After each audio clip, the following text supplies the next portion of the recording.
एक news channel के CEO और डायरेक्टर ने झूठ फैलाया। उसके बाद सरकार ने उन दोनों को पद से हटवा दिया। ये जो आज मैं आपको खबर बताने वाली हूँ वो इस वक्त की सबसे बड़ी खबर है। वो एक न्यूज़ चैनल जो दुनिया में बहुत पॉपुलर है और कैसे सरकार ने सीईओ और डायरेक्टर को रिज़ाइन करने पर मजबूर किया, फायर कराया, वो झूठी खबर क्या थी, सब कुछ मैं आपको बताऊंगी।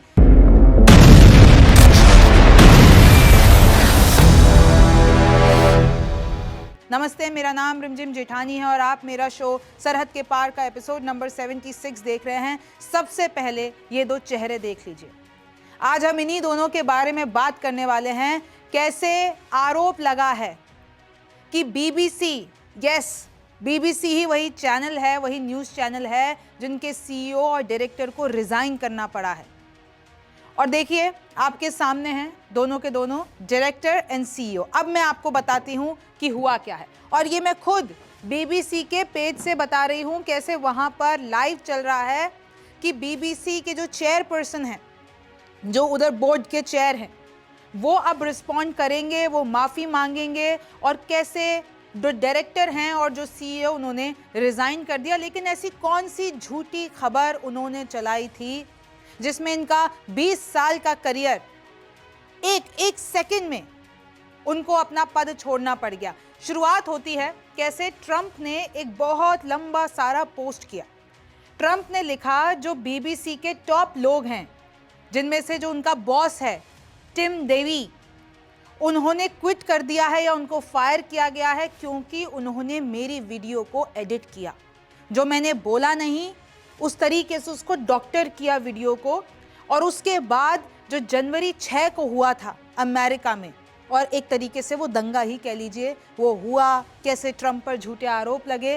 फिर उन्होंने, ट्रंप ने कहा कि टेलीग्राफ, जो कि एक another which is a UK's very big organisation, तो टेलीग्राफ ने ये एक्सपोज किया कि कैसे करप्ट जर्नलिज्म हो रहा है, कैसे बीबीसी में करप्ट लोग बैठे हुए हैं और किस तरीके से ये एक पूरा हमला है डेमोक्रेसी पे। और डोनाल्ड ट्रंप ने एक लिंक शेयर की।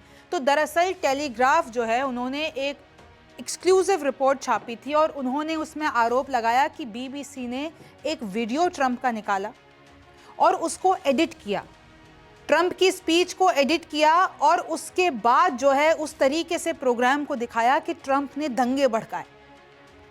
देखिए मैं आपको बताती हूँ, ये आपने देखी, ये कैसे आपने एक क्लिप देखी। तो बेसिकली एडिटेड क्लिप में ट्रंप क्या बोलते हुए दिख रहे हैं, we are going to walk down to the capital and I will be there with you, यानी हम कैपिटल में जाएंगे, हम और ट्रंप वहाँ पे आपके साथ होंगे और हम वहाँ जाके लड़ेंगे और हम एकदम नरक की तरह, फाइट लाइक हेल।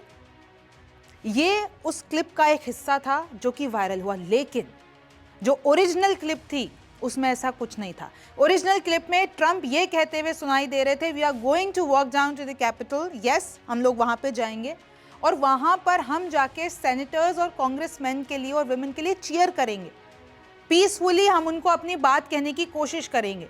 और मैं आपको ये बता दूं कि ऐसा बताया गया इस वीडियो के माध्यम से कि ट्रंप ने दंगे भड़काए, अपने सपोर्टर्स को कहा कि चलो हम कैपिटल बिल्डिंग पे चलते हैं और वहाँ पे जाके हम अपनी आवाज़ उठाते हैं, लड़ते हैं, और उसके बाद उस बिल्डिंग के बाहर दंगे जैसी सिचुएशन बन गई। लेकिन असल में ये जो दंगे जैसी सिचुएशन या सपोर्टर्स जो कैपिटल बिल्डिंग पे आए थे, उससे पहले ही, यानी ट्रंप के स्पीच देने से पहले ही वो घटना हो चुकी थी।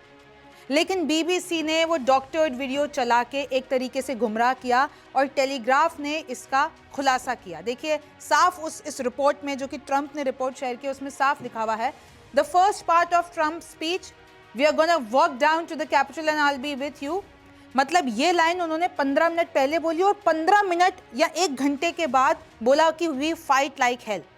और पैनोरामा ने जो अपना प्रोग्राम जो कि बीबीसी की तरफ से एयर हुआ, उन्होंने उन दोनों को मिला दिया और उसमें ऐसा लगा कि जनवरी 6, 2021 को जो ट्रंप के सपोर्टर्स ने एक रैली निकाली थी कैपिटल के लिए, तो कहीं ना कहीं ट्रंप ने उसको उकसाया।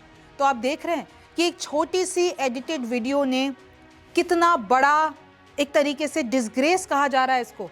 बोरिस जॉनसन वो लिखते हैं कि टोटल डिसग्रेस है, बीबीसी ने एक एडिटेड वीडियो चलाई और ये कहा कि ट्रंप ने दंगों को भड़काया, इंसाइट किया, जबकि ऐसा कुछ था ही नहीं। और वो आरोप लगा रहे हैं ब्रिटेन का नेशनल ब्रॉडकास्टर, बीबीसी आपको पता है ना, नेशनल ब्रॉडकास्टर है ब्रिटेन का, यूके का, उसको लिटरली सरकार से भी एक तरीके से फंडिंग मिलती है। उन लोगों ने इस तरीके का फ्लैगशिप प्रोग्राम चलाया और ट्रंप को यह ताज्जुब हो रहा है कि बीबीसी, यानी एक तरीके से अगर हम यूके ले लेते हैं, यूके तो अमेरिका का बहुत अच्छा एलाय है, बहुत अच्छा साथी है, मित्र है, उनके ही एक तरीके से सरकारी ले लीजिए बीबीसी, अगर उनके ही न्यूज़ चैनल जो कि लिटरली नेशनल ब्रॉडकास्टर है, अगर वो इस तरीके के ट्रंप के खिलाफ झूठ फैलाएगा तो फिर हम जर्नलिज्म में क्या भरोसा रखें उनकी। ये देखिए टेलीग्राफ का लाइव पेज है और इसमें लिखा हुआ है BBC in crisis as Davie resigns over bias scandal. Literally आरोप हैं कि इनके जो सीईओ हैं, इनके जो डायरेक्टर हैं, उन्होंने स्कैंडल किया है। ट्रंप ने टेलीग्राफ को धन्यवाद कहा कि कैसे इस पूरी खबर को वो सामने लेकर आए।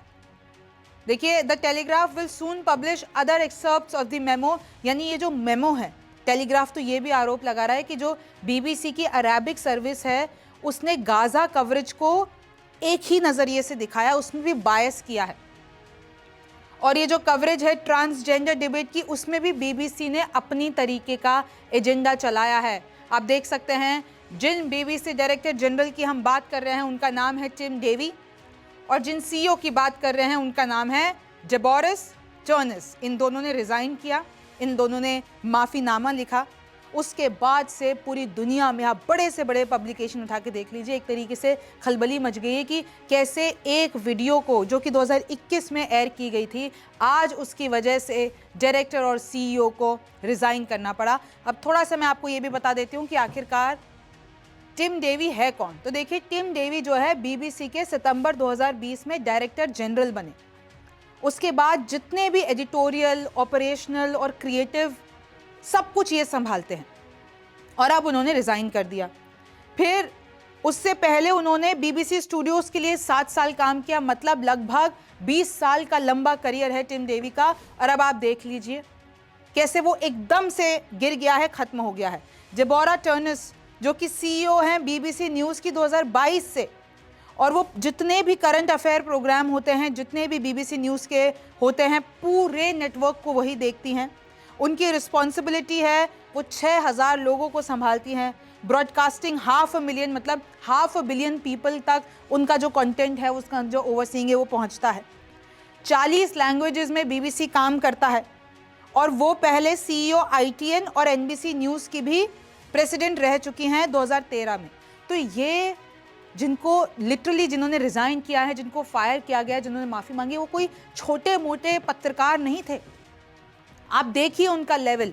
और अब बीबीसी ने ये बताया है कि जो हमारे चेयर हैं समीर शाह, वो एक तो उन्होंने माफ़ीनामा भी जारी किया है, उसके बाद से उन्होंने जांच भी बिठाई है, उसके बाद से अब इनको नया डायरेक्टर, नया सीईओ भी लाना है सामने।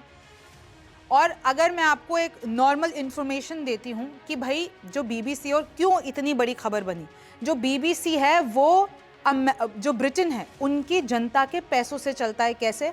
यूके में जितने भी हाउस होल्ड है उन्होंने सब्सक्रिप्शन ले रखा है लाइव टीवी का, तो उनको टीवी लाइसेंस फ़ी देनी पड़ती है हर साल।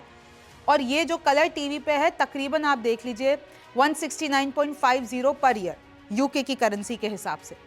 और अगर आप ये देखेंगे कि जो बीबीसी है वो 70% तक जो उनकी टोटल इनकम है, फंडिंग है, वो जनता के पैसों से आती है, यानी बीबीसी जनता के पैसों पर चढ़ता है।